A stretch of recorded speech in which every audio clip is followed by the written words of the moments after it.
l'heure est grave gars yi mais nag dinaa leen wax lu graaw li Iran def ak li am jamono ji may wax ak yéen ngeen war a comprendre pourquoi l'heure est grave am na ñoo xamante ne l'heure est grave moo leen di daaneel yàgg naa di leen wax l'heure est grave àgg na ci un point sans retour gars yi partagé leen mu gaaw s'il vous plaît tapotez et partagez nee naa leen ay cas dootu leen kaati fii man maay cas géopolitique la ñuy cas géostratégie la ñuy cas information la ñuy parce que dañoo war a jàll ci guerre booy jàll ci guerre nag bul nekk ci ay cas ñëwal ci cas bii diggante Iran États-Unis bu ñu laalee mooy adduna bu tukki la ñu jëm parce que fa lañ jëm Fatima merci pour les cadeaux fa lañ jëma mooy 3e guerre mondiale nee naa leen Trump yóbbu na 10 navires de guerre 3 sous-marins nucléaires 80 avions F-35 75 avions F-50 et des avions Boeing B-2 yi nga xamante ne une dizaine 50 000 soldats 50 000 soldats come on man lii la Trump déployé dans les eaux arabes dans le golfe Persique pour faire face avec l'Iran est-ce que vous êtes là avec moi léegi nag tey am na 8 explosions yu am nañu Iran commencé teg loxo ñi Iran teg loxo bokk na ci les éléments yu bàyyeekoo Israël Iran nangul communiqué am nañu Iran teg loxo yoo xamante ne bokk na les éléments américains yi ci après bu explosion bi amee 14 personnes ñoo ci blessé ca Iran benn nit moo ci ñàkk bakkanam mais lu ci gën a yéeme Iran dafa mettre en position les services de renseignement américains ñoo xamal carrément Trump ma wax leen léegi lan la Pentagone mujjee wax Trump avant ñuy attaquer ci week-end bi parce que tout était programmé pour que gars yi attaquer ci week-end bi léegi nag attends je vais vous expliquer un peu pour ngeen comprendre lan la gars yi wax kii di Trump pour gars yi ñàkk mën a attaquer li nga xamante ne mooy ci week-end bi pour ngeen xam un peu avantage inconvénient bi nga xamante ne gars yi tegal nañ ko Trump ci table bi xamal nañ ko carrément mënul attaquer ci week-end bi d'après les informations yi bàyyeekoo ci Pentagone rapport bi nga xamante ne jox nañ ko kii di Donald Trump ñu ne ko Iran mu ngi mettre 4 sous-marins yoo xamante ne ñoom xamuñ ban position la sous-marins yi nekk dans le Moyen-Orient dans les eaux arabes et les eaux d'Oman 4 sous-marins les services secrets les services de renseignement américains ñoom génne nañu xibaar ne Iran mettre na en position 4 sous-marins te sous-marin bu ne capable na neutraliser porte-avions américains te pour l'instant américains yi xamuñ fan position le sous-marin iranien yi nekk dans le golfe Persique dans les eaux d'Oman 4 sous-marins américains yi nee nañ Iran mettre na en mouvement en action 4 sous-marins yi nga xamante ne Iran mettre na ko en mouvement mettre na ko en position pour l'instant les services secrets services de renseignement Pentagone xamal nañ ne Trump heure bi c'est pas le moment propice pour nga attaquer lii di Iran parce que li nga xamante ne mooy Abraham Lincoln le porte-avions Abraham Lincoln d'après les informations américains yi ñu ne Iran da ko ciblé te xam na fan la nekk parce que transpondeur yi nga xamante ne moom la gars yi dindi woon mais Iran dafa relocaliser porte-avions Abraham Lincoln te américains yi bu ñu xamee ne Iran relocalisé na porte-avions Abraham Lincoln kon américains yi bëgguñu am défaite yéen ñëpp xam ngeen ne États-Unis bëggul am défaite léegi nag problème bi taxaw mooy sous-marin iranien yi ban position lañ nekk te sous-marin mënoo ko localiser muy benn des missiles anti-navires yi Iran def kenn xamul fan la nekk attention anti-navire kenn xamul fan la ko Iran posé lii mooy rapport bi nga xamante ne Pentagone teg na ko pour l'instant ci table bi fan la Iran teg ces missiles anti-navires yi nekk ci Moyen-Orient ak ces sous-marins yi nga xamante ne États-Unis jot na xibaar que ne sous-marins yi nekk nañu en mouvement américains yi information di leen ci ñoom nee nañ sous-marins xam ngeen lu tax américains yi di am information mooy CIA ak Mossad ñoo infiltré li nga xamante ne mooy Iran waa CIA ak Mossad ñoom dañoo infiltré Iran bépp xibaar bu bàyyeekoo ca Iran États-Unis da koy jot Israël da koy jot léegi nag problème bi posé wu fii ak document bi gars yi envoyé Trump xamal nañ ne ko sous-marin yi nekk nañu en mouvement muy benn nekk nañu en position muy ñaar te sous-marin yi mënoo leen localiser te bruit bu sous-marin yi def mënoo xam fan la te ñaareel bi sous-marin bu nekkee dañu am ay charge nucléaire ñoom mën nañ daaneel li nga xamante ne mooy porte avions américains yi nekk dans les eaux arabes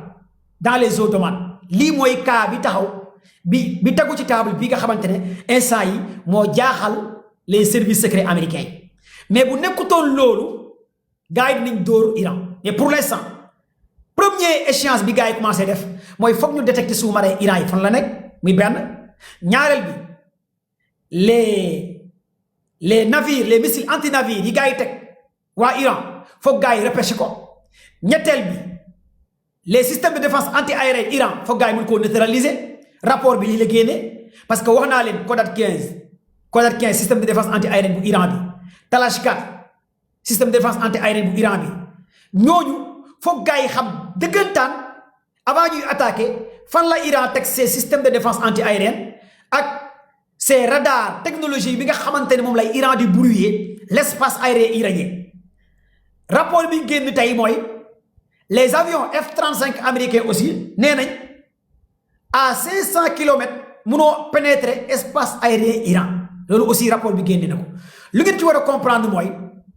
les avions américains mënuñoo dugg ci ciel bi ci jaww ji Iran à 500 kilomètres mënuñoo dugg altitude bi mënuñoo dugg espace aérien Iran mënoo dugg parce que y a une technologie boo xamante ne avion bu fa jaar dañuy désactiver lépp li nga xamante ne sa transpondeur la sa radar la pilote bi du gisati dara mooy trou noir bi Iran tegoon semaine bale passé mooy bi ma leen di wax que ne Iran dafa shut down tous les satellites Starlink yi Elon Musk kon donc la wax naa leen les nerfs de la guerre c'est de l'information les nerfs de la guerre c'est de l'information mais les nerfs de la guerre c'est de la technologie qui détient l'information gagne la guerre mais qui détient la technologie aussi gagne la guerre kon ñaari guerre bu commencé taxaw mooy technologie bu doy waar moo commencé génn ci guerre bi xam-xam moo commencé génn ci guerre bi maanaam guerre bi du ay wax mbala ay cas comme Sénégal réewu cas guerre bi xam-xam la laaj moo tax ma bëgg ngeen focus ci xam-xam bii may leen di wax pour ñu mun a avancer guerre bi Iran ak États-Unis démonstration de force la connaissance la technologie la hacker la cyber attaque la drone la satellite militaire la renseignement la lii mooy guerre bi d'abord guerre bi dafa bëri ay paramètres au-delà de l'économique au-delà de politique diplomatie mais nag dañoo àgg ci données ak information ñaar yooyu lay gars yi di xeex données ak information lii mooy guerre bi d'abord mooy la technologie ñëw ci beneen pilier kon foog ngeen xam ne guerre bii nii nekkul guerre boo xamante ne wax ju bëri la guerre xam-xam la laaj science la laaj parce que tey bu nekkee Iran dafa teg ces 3 systèmes de défense anti-aérienne ci li nga xamante ne mooy montagne la wax naa leen Iran montagne la nekk a une population de 93 millions d'habitants une superficie de 1 million 600 000 kilomètres carrés gars yi partagé leen ngeen joxe cadeau yi kër yi live merci Paco merci gars yi pour les cadeaux les fleurs les cœurs les lives merci ma famille merci gars yi merci gars yi cadeau yi kër yi fleurs yi parce qu'on signale le live merci à l'assistance technique TikTok de sécuriser et de bien protéger le live merci encore merci à l'assistance technique TikTok de sécuriser et de bien protéger le live rapport bi Pentagone génne bi nga xamante ne dafa bàyyi ko ci Iran moom laa leen di liiral boo xamante ne aussi gars yi dañoo détecter la technologie des Iraniens pour ma expliquer leen pour ngeen comprendre un peu parce que américains yi sont super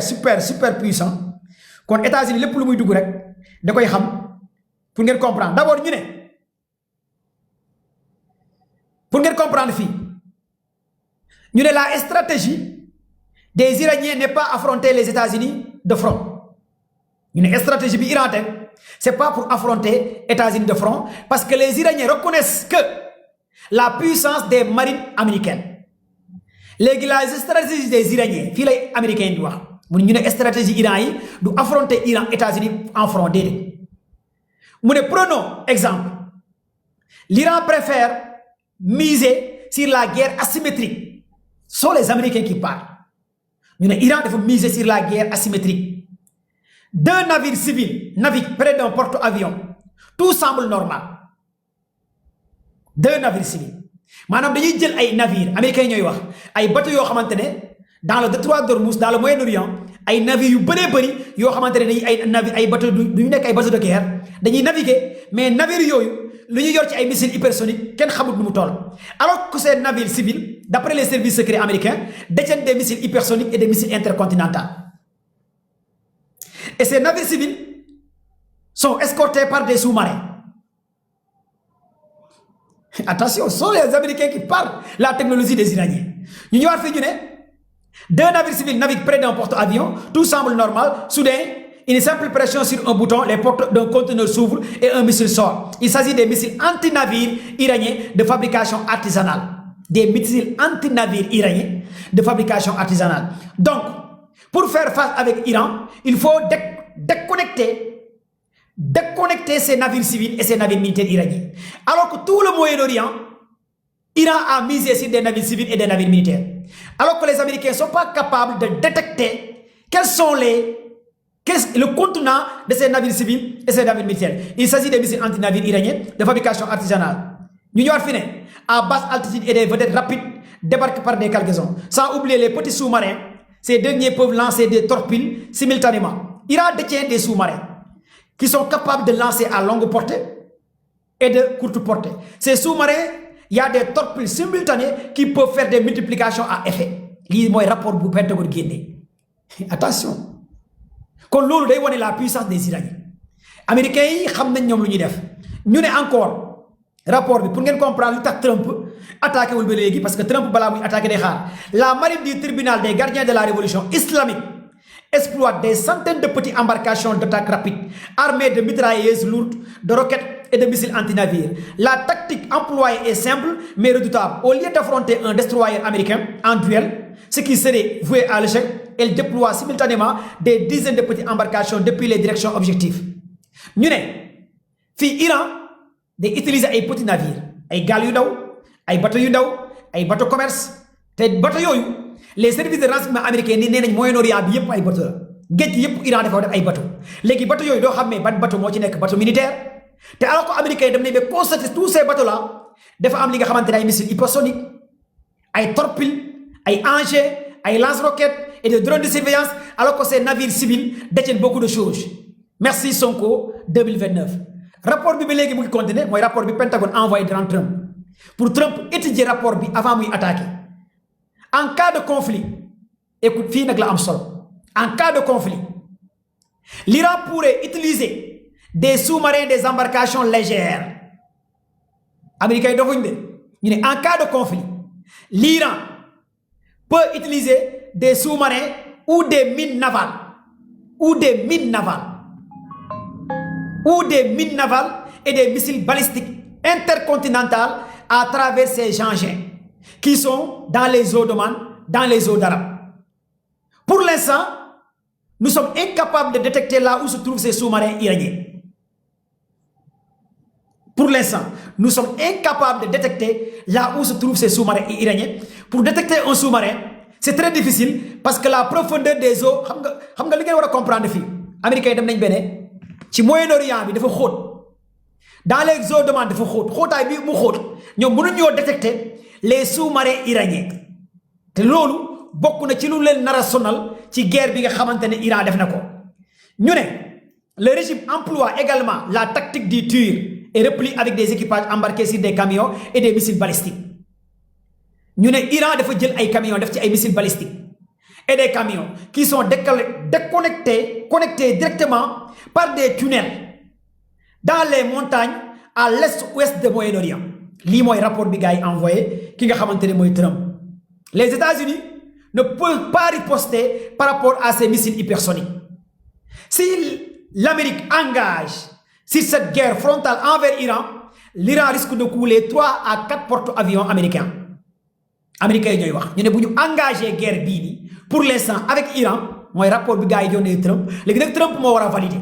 Xam nga les services secrets des Américains Pentagone day jël rapport information collecte données yónnee ko ki nga xamantene moy Donald Trump légui Trump nak moy valider est-ce que dina guerre wala du guerre mais américains mom dañu la wax kon li fi li ngeen fi wara comprendre moy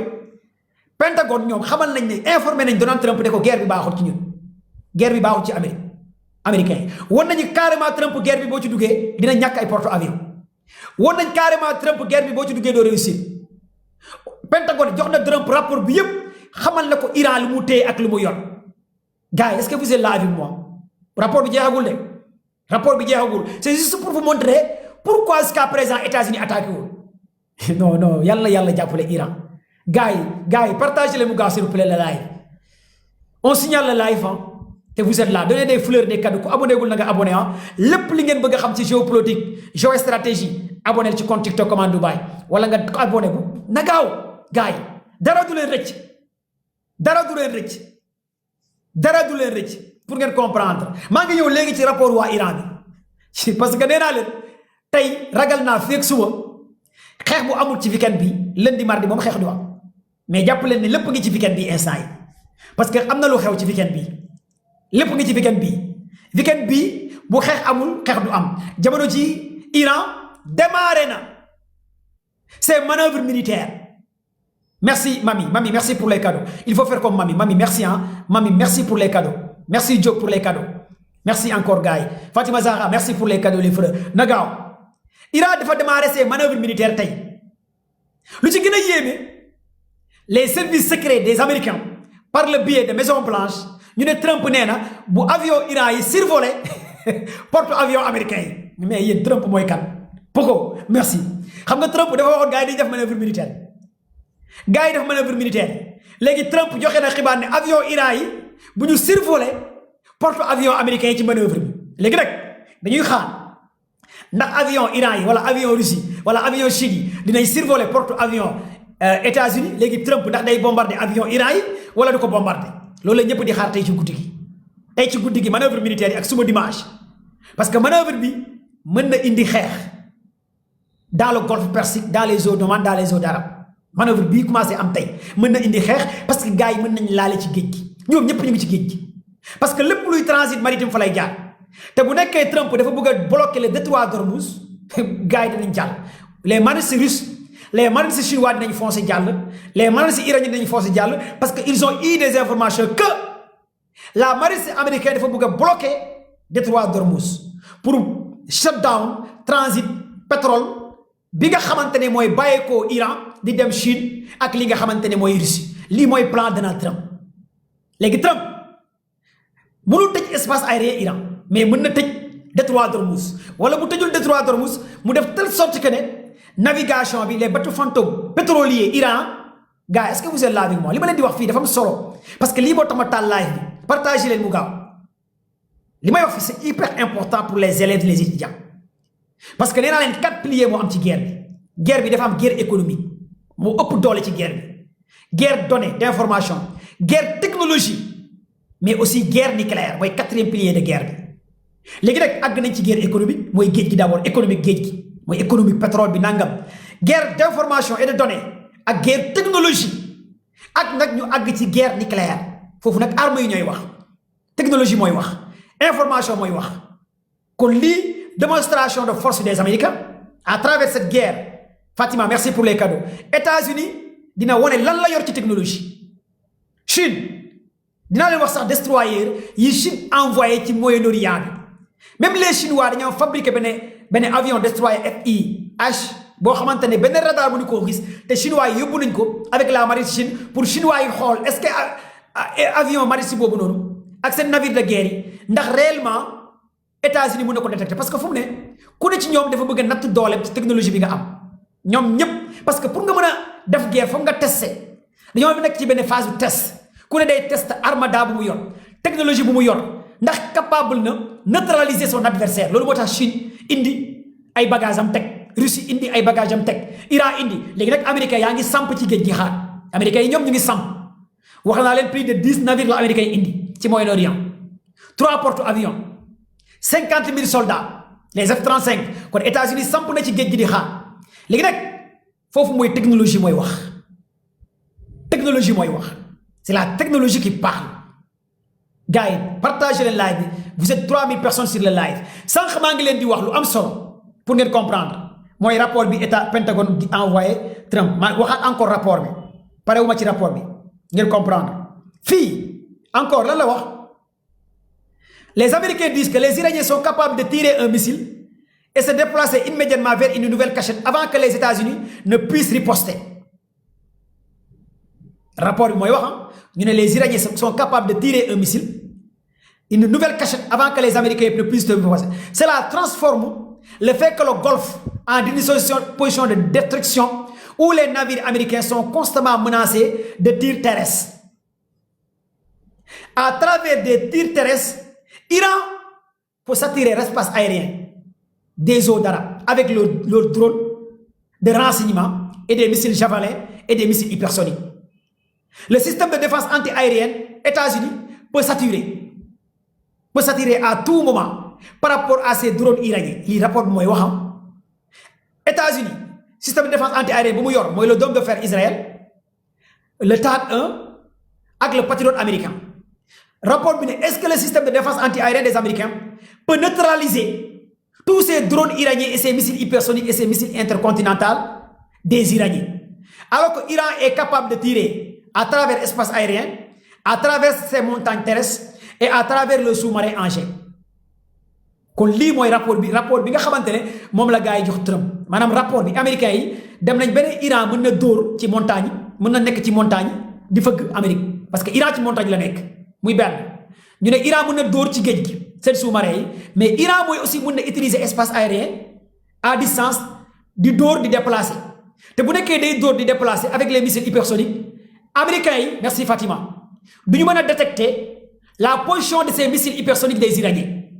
et la position des tireurs lii la rapport bi génnee te pour neutraliser les tireurs les 5 cibles ont été désactivées par les Iraniens mooy premier cible yi nga xamante ne rapport bu gars yi njëkk a jox Trump dañ ko waxoon cible yi nga xamante ne moom la gars yi bëggoon a dóor loolu mu ci gën a yéeme nag tey mooy imam bi mooy ayatollah Khamenei tey dafa génn dem ziyaare ji ci xabru imam Khomeini mi nga xamante ne def na plus de 82 ans moo créé la révolution ligue islamique en Iran tey lu ci gën a yéeme ayatollah dafa génn directement dem ci jumaa ji léegi nag question bu ñëpp di poser pourquoi États-Unis bombardé wu ayatollah Khamenei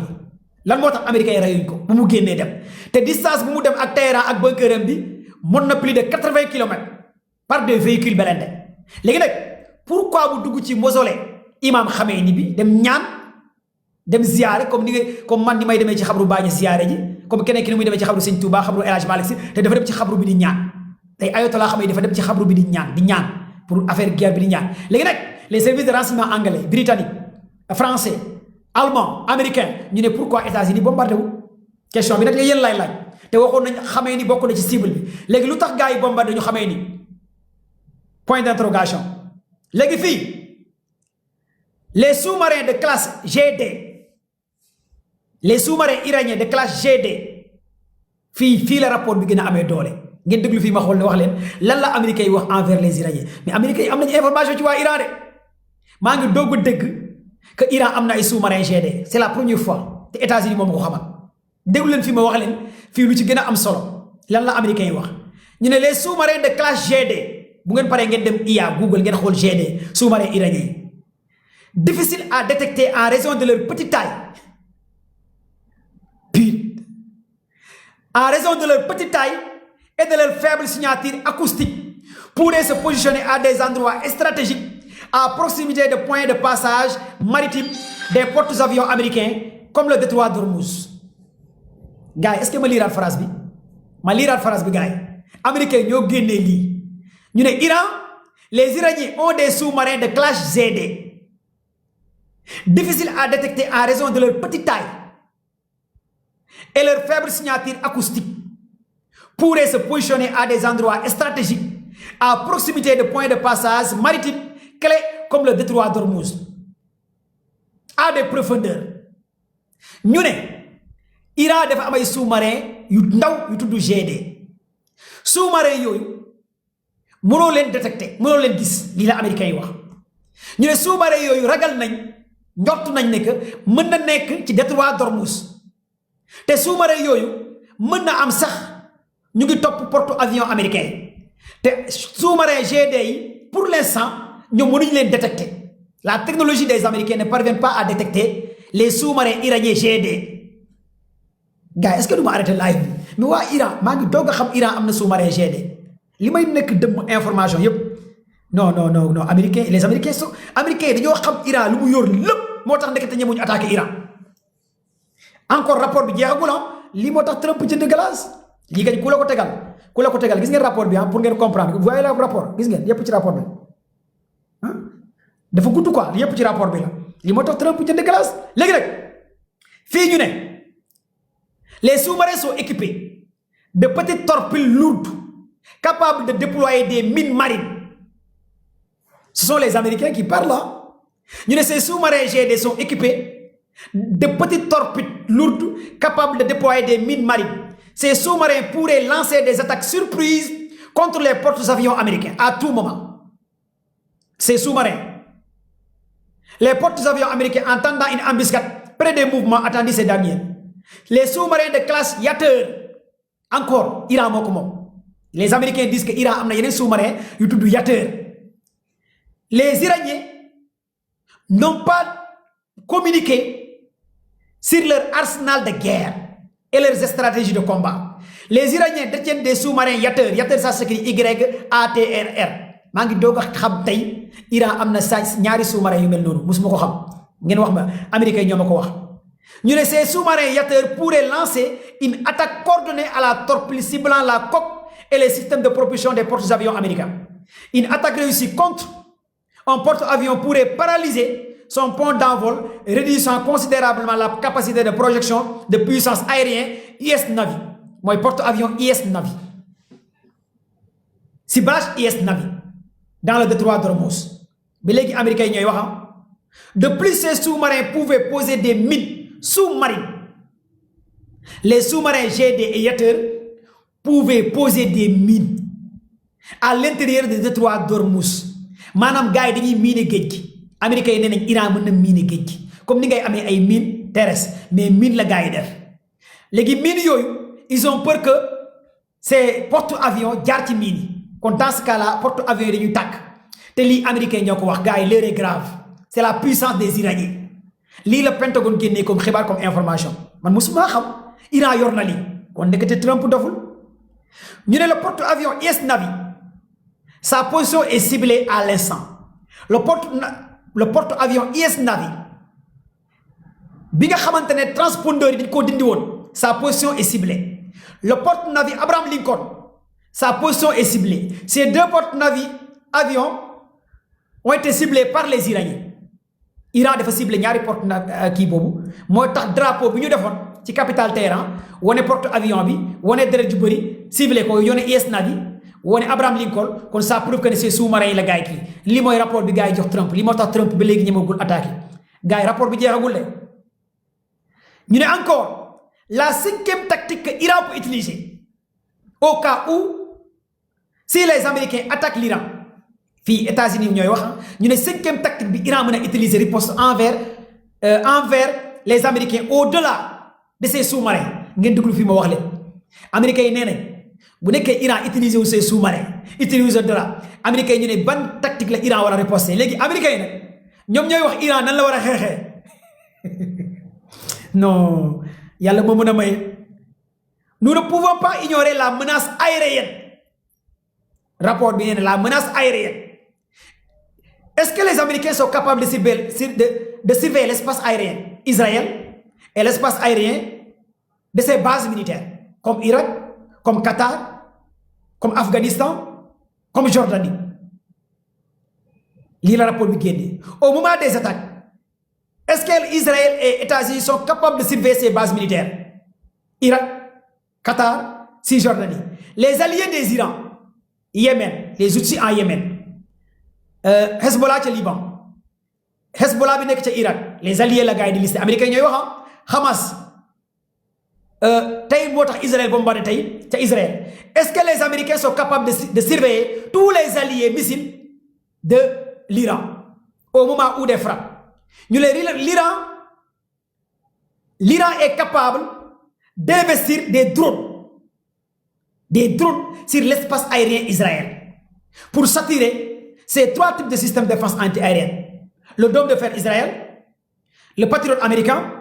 le THAAD, le système de défense anti-aérien des Américains. Ces trois types de systèmes de défense anti-aérienne, Iran est capable de saturer ces systèmes de défense anti-aérienne. Gars, l'heure est grave. Rapport bi jeexagul de.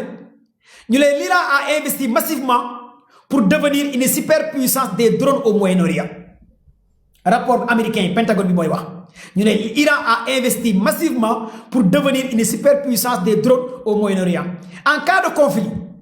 ngeen déglu fii américain lan la ñuy wax encore envers Iran. maa ngi ci 5e paragraphe rapport bi. En cas de conflit, Iran peut utiliser fii lan la Iran utiliser des drones non seulement pour la surveillance, la communication, information, renseignement. Iran a 4 sortes de drones. Des drones de communication, drones de surveillance, drones d'information, mais drones de lance-roquettes et des drones de missiles qui sont capables de porter des engins de feu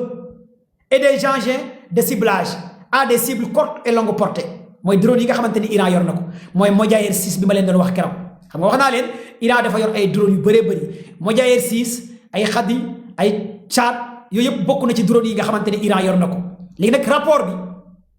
gars yi est-ce que vous êtes là avec moi? Est-ce que vous êtes là avec moi? Commando Baye là, vous êtes 3200 personnes sur le live. Est-ce que vous êtes là? Ma yeggali wala du ma yeggali nee naa leen képp lu nga bëgg a xam ci géopolitique géostratégie connectel ci compte TikTok Commando Baye abonné bu baax bu fii la lépp li ngeen soxla ci écrit daw leen sama page Facebook Commando Baye ngeen abonné fa. Rapport bi naa ko publier sama page Facebook su ma paree live bi rapport bi su ma paree naa ko partager sama page Facebook su ma paree live bi ku amagul page Facebook Commando Baye nga abonné ji plus de 106 000 followers sama page Facebook naa fa dugal rapport bi partager ko pour ngeen lire ngeen comprendre ngeen am xam-xam ngeen jàng ci ngeen xam lan la Iran téye ci xam-xam ci puissance ku soxla rapport bi naa leen yónnee rapport bi pour ngeen xam information bi États-Unis am envers Iran li Iran yor li Iran téye ak li Iran di nëbb nit ñi Iran lu mu yor te Iran da ko yàgg nëbb mais dëgg-dëgg Iran nëbb nga ñu suñu bopp ndekete Iran dañoo nëbb suñu bopp ndekete ñun xamuñ kan mooy Iran ndekete ñun xamuñ kan mooy Iran ndekete Iran dafa nëbb boppam léegi fii nag lan la gars yi wax fii ñu ne Iran a investi gars yi ma continuer wala ci commentaire yi ma continuer lire wala vous êtes là benn paragraphe moo descend est-ce que vous êtes là yéen a ngi enregistré bu nekkee bu ngeen ma continuer lire tapoter leen bu baax ngeen partage live bi ngeen joxe cadeau yi kër yi fleur yi wax leen rapport bi gars yi jox Trump li tax Trump ragal tiit ah nee naa leen lépp lu ngeen soxla ci Commando Baye fii la yee mu ngi baax kon na gaaw vous êtes 3200 personnes sur le partage la mu gaaw léegi nag fii les services secrets Iran a investi massivement pour devenir une superpuissance des drones au Moyen-Orient. En cas de conflit, waa Pentagone ñooy wax de ñu ne en cas de conflit l'Iran peut utiliser lan la Iran war a utiliser pour la surveillance mais aussi une munition de rôdeuse de véritables drones kamikazes. Iran détient plus de 500 drones kamikazes. Iran détient plus de 500 drones kamikazes, plus de 200 drones de renseignement et des Shahid Mohammed yi nga xamante ne gars yi ñoo koy wax les drones kamikazes iraniens américains yi ñooy wax. ñu ne encore la tactique consiste à lancer ces missiles par vagues massives pour qu'ils s'écrasent sur les antennes radars et les ponts d'envol sensibles des navires américains. ñu ne Iran peut lancer des missiles et des drones sur les porte-avions américains pour saturer le système de défense anti-aérienne avec leurs drones kamikazes. Est-ce que la machine de la technologie des Américains peut contrer ces drones kamikazes iraniens? Ñu ne est-ce que système de défense anti-aérienne bi États-Unis yor ndax mën na gérer ces drones kamikazes parce que xalaat leen système de défense anti-aérienne ay missiles lay lancé américains yi ñett yi lañu yaakaar mooy bu Israël dôme de fer bi ak bu Patriot américain ak THAAD bi léegi nag bu nekkee américains yi te benn système de défense anti-aérienne ay millions de dollars lay jar benn kese léegi drone bi nga xamante ne tey $200 lay jar wala $100 lay jar par exemple wala $20 lay drone bi di jar yow nga utiliser ay millions pour nga xeex benn drone lii la rapport bi di génnee. Est-ce que par rapport à l'industrie de guerre américain un drone qui coûte $100 $200 avec un missile hypersonique avec un système de défense anti-aérienne qui coûte des millions léegi yow nga utiliser benn dôme de fer boo xamante ne ay millions lay jar Iran utilisé benn drone buy jar 200 lii la américain yi di génnee dans ce cas là économique de guerre l'industrie de guerre États-Unis da koy ñàkk lii lay rapport bi di wane loolu moo tax gars yi bëgguñ dugg ci guerre bi parce que bu ñu duggee ci guerre bi Iran mën na utiliser benn drone buy jar 500 États-Unis utiliser ay millions dans ce cas là industrie de guerre Amérique day daaw te ku xam américain yi xam Trump xam ne moom luy développer industrie de guerre la soxla kon lii ngeen war a comprendre ci guerre bii nii mooy wax naa leen guerre bi dafa am 4 types de guerre économique te États-Unis ku leen xam-xam ne excès économique duñ ko caaxaanee te bu nekkee wàllu marines américain moo gën a am doole espace aérien américain moo gën a am doole seen marines yi puissance technologie américain moo gën a am doole mais Iran day contrecarré Iran dafa taxaw samp défense rapport bi génn ne l'objectif des Iraniens c'est de saturer les capteurs de la flotte américaine et d'interrompre les opérations aériennes lii la rapport bi génnee ñu ne l'objectif des Iraniens c'est de saturer les capteurs de la flotte américaine US Navy et Abraham Lincoln les deux porte-avions américains le rapport Pentagone l'objectif des Iraniens c'est de saturer la flotte américaine US Navy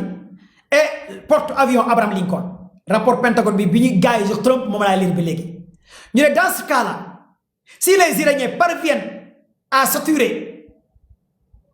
porte-avions US Navy Abraham Lincoln les États-Unis risquent de perdre beaucoup par rapport à cette guerre rapport bi encore génn ne rendant ainsi les navires vulnérables aux attaques des missiles examinons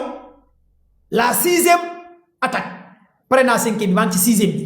6e bi gars yi wax 6e bi léegi Pentagone au cas où attaque encore Iran peut utiliser encore maanaam xam nga fii li ngeen war a comprendre gars yi déggul français fii américains yi dañoo nekk di wax ñu ne bu ñu attaqué Iran nan la Iran war a riposter léegi ñu ne Iran dina riposter nii wala nii wala nii léegi ñoom dañuy utiliser tous les éventuels nan la Iran war a xeexee moom lay gars yi war a étudier dafa mel ni ñun man ak ngay xeex ak nit nga ne ko su ma la dóoree yow est-ce que da nga may dóor wala da nga may jàmpaaka wala da nga may dóor fetal wala da ngay utiliser dóor bi ma la dóor léegi américain dañoo bëgg a xool ñoom nan la ñu war a xeexee loolu lii mooy rapport bi xam nga xeex bi dafa xaw a doy waar léegi maa ngi xeex ak nit mais nan laa war a xeex ak moom ak ki may xeexal ban doole la am lii lay américain yi di étudier américain yi balaa ñuy xeex ak yow dañuy étudier sa doole moo tax américain yi étudier doole bi rapport bi jox ko Trump ne ñoom balaa ñuy xeex ak Iran dañuy étudier Iran ban stratégie la Iran war a xeexee léegi ñu ne ñu ngi ci 7e xeex bi pare nañ ci 5e xeex bi 6e xeex bi léegi ñu ne ñu ngi ci 7e xeex bi ñu ne Iran bu xeexul premier xeex bi nii la war a xeexee 2e xeex bi rapport bi nii lay xeexee 3e xeex bi nii lay xeexee 4e léegi américain yaa ngi ci 7e xeex bi moom laa leen di la ñu ne encore Iran mën na xeexee nii non Iran yàlla may na ko barke rasulullah est-ce que yéen a ngi comprendre li may expliquer nii est-ce que vraiment yéen a ngi comprendre